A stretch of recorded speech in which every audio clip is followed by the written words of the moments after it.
Hi everyone, Kate here with a very exciting edition of the Cinderella Chronicles for you. I have been doing my Cinderella Chronicles project for closing in on 3 years now. I'm pretty sure that's how long it's been. I just realized several years ago it is my favorite fairy tale. I love the the riches to riches again arc.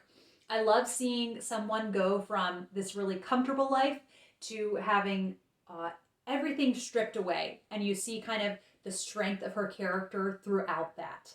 And I think some people can have misconceptions that the character of Cinderella is dull, but I think there is characterization in the Disney cartoon. But I also think that when you go back and look at older tales, Cinderella is a very strong woman. Um, so I love the fairy tale of Cinderella and seeing her resilience throughout all of that. And shortly into it, I knew I wanted to make what I'm calling my Cinderella shelf. So my favorite film adaptations, some picture books that I liked, the retellings that I liked, and then some artwork. So I know there's a glare on the artwork, and I will show it to you more up close later on. First, I'll do the picture books, and I will keep slowly adding to this. This is, out of the going on, it'll be 3 years this summer. So close to 3 years, all of these Cinderella picture books and retellings that I've read and movies that I've watched, this is the best of the best.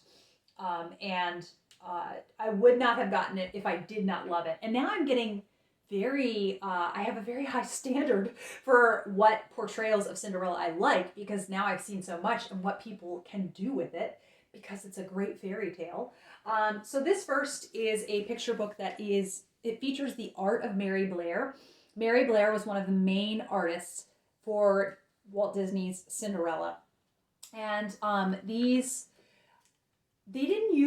don't think they used, all of her art, but what I love is that this is sketches, kind of that were the inspiration for it. You can see that there. Look at this. Yes. So it's just incredibly beautiful. The text is by Cynthia Rylant, who I love for the Mr. Putter and Tabby series and the Poppleton books, and I really enjoy that. The text just is paired beautifully with Mary Blair's art. And I do think that the Disney cartoon, while it might be kind of insta love, which is a pet peeve I have with Cinderella, I am appreciative to it for maybe making even more people aware of Cinderella. Even though Cinderella is an old fairy tale, I feel like it is something that really kind of like made more people know more about Cinderella than they would have otherwise. Then, a very cool thing about Cinderella is there are so many countries that have retellings. I read that there are more countries that have a Cinderella retelling than countries that don't have it. So this is a Caribbean retelling, Cendrillon.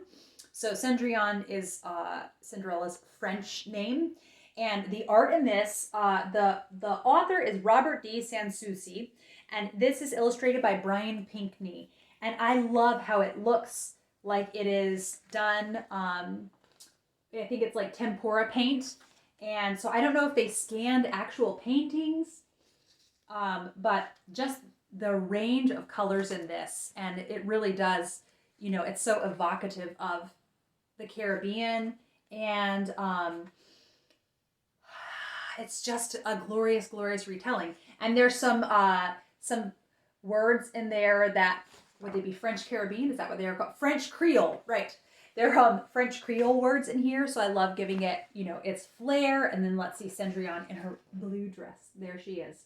And her fairy godmother is a woman that she's known since she was a child. So I like that when that is done in a Cinderella, how it's not someone necessarily who just pops up to transform Cinderella. It's someone she's known for a long time.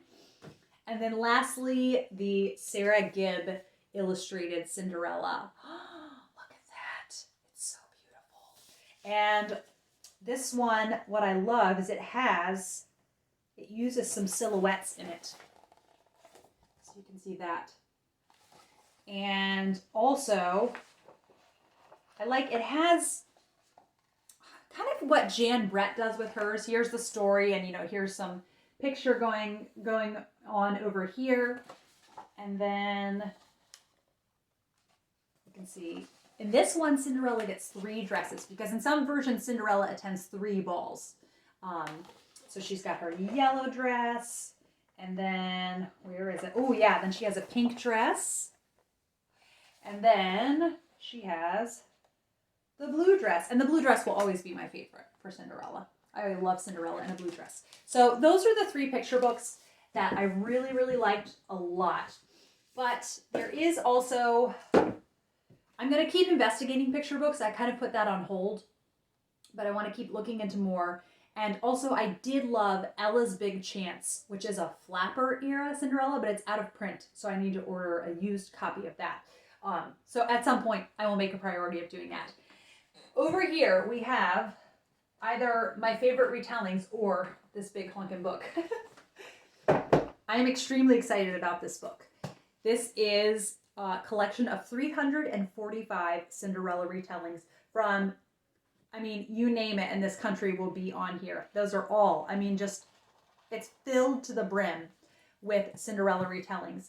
Now, there is also a term that is used with folklore historians that if a fairy tale uses what they call the Cinderella cycle, it gets included in the Cinderella category. So they also have in here donkey skin tales, Kappa rushes, and love like salt. 1 eyes, 2 eyes, 3 eyes tales. So there are a couple, sort of additional folk tales that they consider to be equal, or to consider to be a sort of Cinderella retelling. So I will do a big in-depth review of this, and it's fascinating. There's some gruesome elements in some of these retellings. So I look forward to telling you about this in depth once I have read it. I am not far into this. I'm only 63 pages, and it is almost 800 pages. So this is a long-term thing. And then, but I would like to finish it by the end of the year, if I can. That would be nice. Okay, then we have my 5 favorite retellings that I have read so far. And the first is the Stepsister Scheme, which is a sort of sequel when Cinderella, Sleeping Beauty, and Snow White go to rescue Prince Charming. Cinderella and Prince Charming are married, and they're happily married. And then Cinderella's stepmother and stepsister are psycho enough that they kidnap Prince Charming. And so she goes on this mission to rescue Prince Charming. So she's looking back on their time falling in love. And what I love is what an in-depth look it gives you at the character of Cinderella. And although she's not Cinderella in this, what is Danielle de Glace? That's what it is. And I love the girl power aspect to it. I love the friendships. And it just really is a special one. And this is, so if you like the character of Cinderella a lot, this is a cool one. There's not a ton of romance. You get to see, she misses Prince Charming and she really wants to go rescue him. But it is less romance heavy. So maybe a strength if romance isn't as much your thing. Then Before Midnight by Cameron Dokey. This is part of the Once Upon a Time series. I think it's called Once Upon a Time. Yes. And this is a beautiful little gem of a retelling. It is 193 pages, I think. And what I love about it is the language is so beautiful. What does the first paragraph say again? What do you know about yourself? What are your stories? The ones you tell yourself and the ones told by others. All of us begin somewhere, though I suppose the truth is that we begin more than once. We begin many times. Over and over, we start our own tales, compose our own stories, whether our lives are short or long, until at last our beginnings come down to just one end and the tale of who we are is done. So I love that it has this really beautiful romantic language to it, and it's got very much a fairy tale feel. And they're living out in the countryside in France. And yes, she's Cendrillon in this as well, because this is the French countryside. And no insta-love in this, which that's, again, pet peeve of mine with Cinderella. If you're going to make a retelling, don't make it insta-love. And it's just really lovely. You get to just spend time with her, hanging out at her house, and the additional characters had a lot of humor and personality to them. So just all of these elements to make up a wonderful Cinderella retelling that was really short. It's less than 200 pages, but it does what it set out to do, which is be a great Cinderella retelling. So I loved this one. And then this was one that I read the very beginning of this year called A Shard of Glass. And I loved this one. I loved this one. This one had a very, very much like fantastical fairy tale feel to it. And it had some darker elements to it. And I loved that. The stepmother in this really reminded me of Mother Gothel from Tangled. She had the passive aggressive manipulation down just so well. And it's really creepy how good she is at it. I really am I really liked how there were magical elements in this, and then there's also elements of handicraft. She's working on this silk tapestry, and also that she gets to know the prince long term. They have this long-term relationship before they're romantically involved, and it's just beautiful. So yes, a lovely fantasy style retelling. And then this is a, it's a children's classic, I would call it, even though it's a very recent book, 1997. But people are still reading this a ton, 25 years later. And this is Ella Enchanted, and by Gail, Carson, Levine. It is just a super duper special version because she takes the bones of the Cinderella story and builds upon it to make this story about Ella, who is given a gift, using air quotes, by a fairy, the gift of obedience. So the fairy says, oh, her life will be so easy. She'll do whatever people tell her to do. And it is, in fact, more like a curse because can you imagine doing, you have no choice but to do what people tell you to do at any time. And just the fact that you get to see her character arc in that, her really grappling with the fact that she doesn't have a choice when she's told to do things. And she's such a strong character. And I also love books that have 3 different settings. And this one has that, where she's at home with her father, and then when he remarries with the terrible stepmother and stepsisters, then at boarding school with her dreadful stepsisters, and then traveling around when she's on a mission. It has lots of fairy tale elements, magical creatures, and it's very well written, and it is 230 pages. And I like, too, that the audiobook is fabulous with some really great musical interludes between chapters. Yes, and there's also a real love of the written word in this, which is really fun. Okay, and then lastly, this I read the beginning of 2020. I think that's right. Or was it 2019? I can't even remember now. But this is Cinders, The Untold Story of Cinderella by Finley Aaron. This is fun if you like a 12th night, she's the man trope where it's a girl disguising herself as a boy. You will enjoy this. And I love that there is also in this, I like when they've got some kind of like hobby or activity that they do in addition, because it makes for an interesting plot. So in this, she is into jousting. But obviously this is set in medieval times. Jousting was not something that women really did. So she enrolls to be on the prince's jousting team. Is that what it's called? She jousts with him and under disguise as a boy.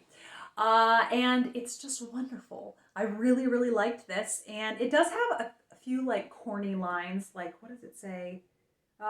The fairy godmother in this has some corny lines that she says. But I loved the other parts of it so much that I was willing to forgive it that. So yeah, I really want to reread this at some point. And this was a longer one. This was 330 pages. So as far as Cinderella retellings go, that is on the longer end.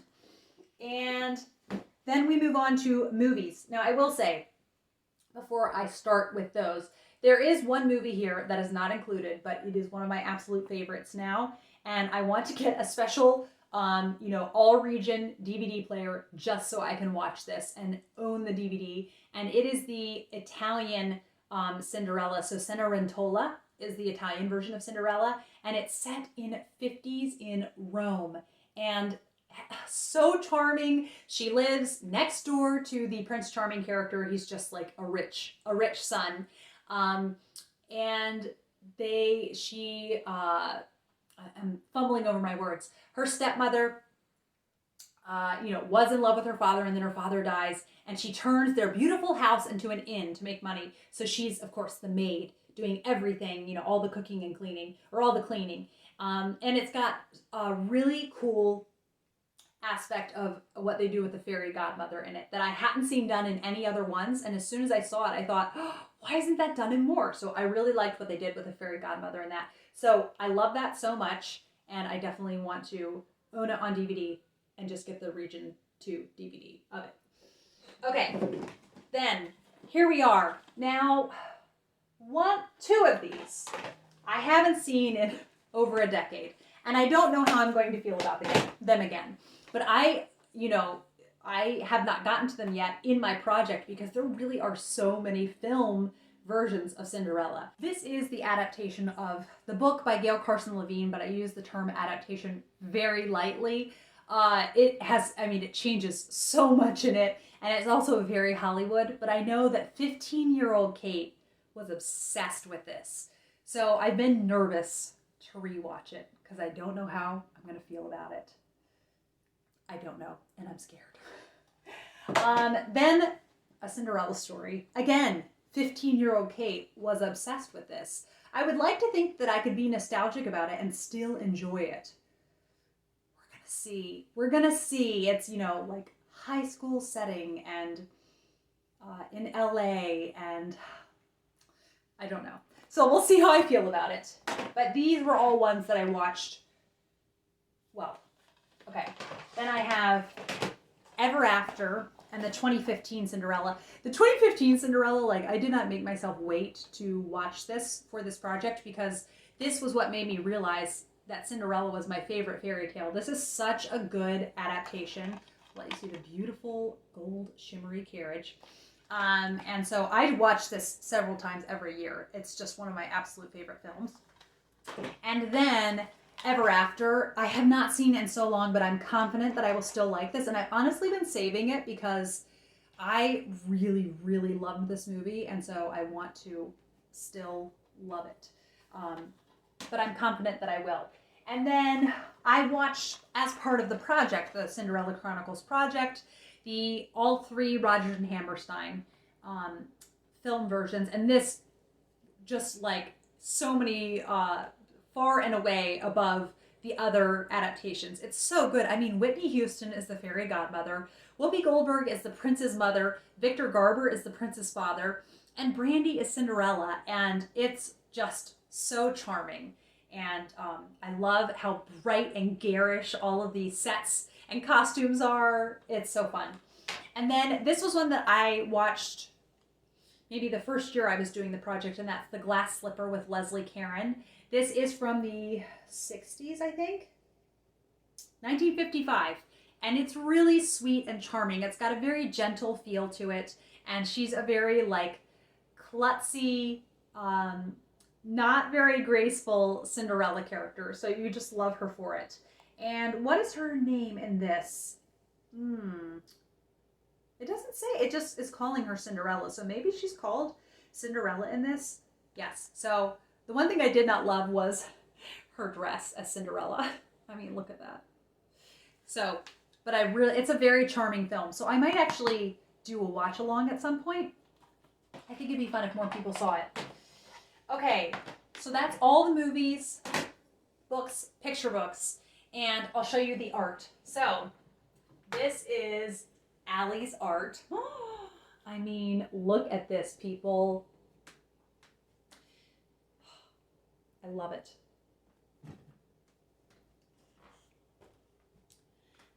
And then here is Hollie's. And what I really liked, I saw this floating frame in the store, and I was like, I think I would really like how it looked in a floating frame.